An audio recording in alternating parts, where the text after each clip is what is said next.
BPL ಕಾರ್ಡ್ಗೆ ಸಂಬಂಧಪಟ್ಟಂತೆ ಹೊಸ ಅಪ್ಡೇಟ್ ಬಂದಿದೆ. ಅನರ್ಹರ ಬಿಪಿಎಲ್ ಕಾರ್ಡ್ಗಳು ರದ್ದಾಗ್ತಲೇ ಇವೆ. ಇದರ ಮಧ್ಯ ತಿದ್ದುಪಡಿಗೆ ಅವಕಾಶವನ್ನು ನೀಡಲಾಗಿದೆ. ಹೊಸ ಬಿಪಿಎಲ್ ಕಾರ್ಡ್ಗೆ ಅರ್ಜಿ ಸಲ್ಲಿಸಲು ಇನ್ನೂ ಪೂರ್ಣವಾಗಿ ಓಪನ್ ಮಾಡಲಾಗಿಲ್ಲ. ಇದೇ ಸಂದರ್ಭದಲ್ಲಿ ಬಂದಿರುವ ಆಶಾದಾಯಕ ವರದಿ ಏನಂದ್ರೆ ಬಿಪಿಎಲ್ ಕಾರ್ಡ್ ಹೊಂದಲು ಈವರೆಗೆ ಇದ್ದ ಆದಾಯದ ಮಿತಿಯನ್ನ ಹೆಚ್ಚಿಸುವ ಮಾಹಿತಿ ಇದೆ. ರಾಜ್ಯದಲ್ಲಿ ಸುಮಾರು 15 ಲಕ್ಷಕ್ಕೂ ಹೆಚ್ಚು ಬಿಪಿಎಲ್ ಕಾರ್ಡ್ಗಳಿವೆ.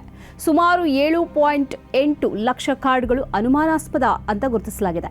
ನಿಮಗೆಲ್ಲ ಗೊತ್ತಿರುವಂತೆ ನಿಮ್ಮ ಆದಾಯ, ನಿಮ್ಮ ಬಳಿಯಲ್ಲಿರುವ ವಾಹನ, ನೀವು ಎಷ್ಟು ದೊಡ್ಡ ಜಮೀನಿನ ಮಾಲಕರಾಗಿದ್ದೀರಿ, ಜಿಎಸ್ಟಿ ಕಟ್ತಿದ್ದೀರಾ ಇತ್ಯಾದಿ ಆಧಾರದಲ್ಲಿ ಪರಿಶೀಲನೆ ನಡೀತಾ ಇದೆ.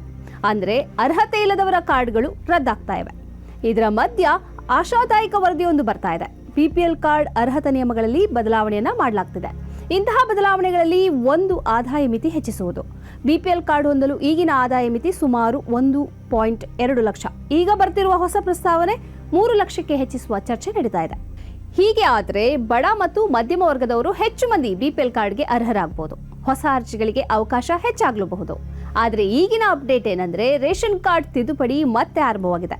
ಏನೆಲ್ಲ ಬದಲಾವಣೆ ಮಾಡಬಹುದು ಅಂದ್ರೆ ಹೊಸ ಸದಸ್ಯರನ್ನ ಸೇರಿಸೋದು, ಹೆಸರು ತೆಗೆದುಹಾಕೋದು, ನಿಮ್ಮ ಮನೆ ಬದಲಾಗಿದ್ರೆ ಅಥವಾ ನಿಮ್ಮ ವಾಸ್ತವ್ಯ ಬದಲಿಸಿದ್ರೆ ವಿಳಾಸವನ್ನ ಬದಲಾವಣೆ ಮಾಡುವಂತಹ ಅವಕಾಶ, ಇದರೊಂದಿಗೆ ಮೊಬೈಲ್ ಸಂಖ್ಯೆ ಲಿಂಕ್ ಅನ್ನು ಕೂಡ ಬದಲಾಯಿಸುವ ಅವಕಾಶ ಇದೆ.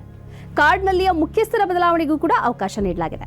ಈ ಬದಲಾವಣೆಗೆ ಆನ್ಲೈನ್ ಮತ್ತು ಆಫ್ಲೈನ್ ಎರಡೂ ರೀತಿಯಲ್ಲಿ ಅರ್ಜಿ ಹಾಕಬಹುದು. ಹಾಗಂತ ಹೊಸ ಬಿಪಿಎಲ್ ಕಾರ್ಡ್ಗಳಿಗೆ ಆನ್ಲೈನ್ನಲ್ಲಿ ಅರ್ಜಿ ಹಾಕಲು ಹೋಗಬೇಡಿ, ಅದು ಗಣನೆಗೆ ಬರೋದಿಲ್ಲ. ಹೊಸ ಬಿಪಿಎಲ್ ಕಾರ್ಡ್ ಇನ್ನೂ ನಿಯಂತ್ರಣದಲ್ಲೇ ಇದೆ. ನಕಲಿ ಕಾರ್ಡ್ಗಳ ಕ್ಲೀನ್ ಅಪ್, ಡೇಟಾ ಶುದ್ಧೀಕರಣ ಪರಿಶೀಲನೆ ಮುಗಿದ ನಂತರ ಮಾತ್ರ ಪೂರ್ಣ ಪ್ರಮಾಣದಲ್ಲಿ ಹೊಸ ಬಿಪಿಎಲ್ ಕಾರ್ಡ್ಗಳಿಗೆ ಅರ್ಜಿ ಪ್ರಕ್ರಿಯೆ ಶುರುವಾಗಲಿದೆ. ಹೊಸ ಕಠಿಣ ನಿಯಮಗಳು ಮುಂದೆ ಬರಲಿವೆ. ಒಂದು ಕುಟುಂಬಕ್ಕೆ ಒಂದು ಕಾರ್ಡ್ ಮಾತ್ರ.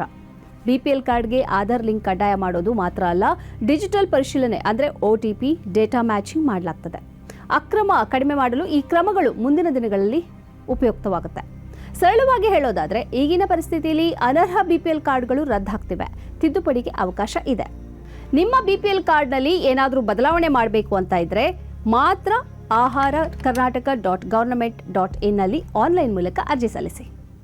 ಈ ಕಾರ್ಯಕ್ರಮದ ಪ್ರಾಯೋಜಕರು ಗಡಿಯಾರ್ ಗ್ರೂಪ್ ಆಫ್ ಕಂಪನೀಸ್,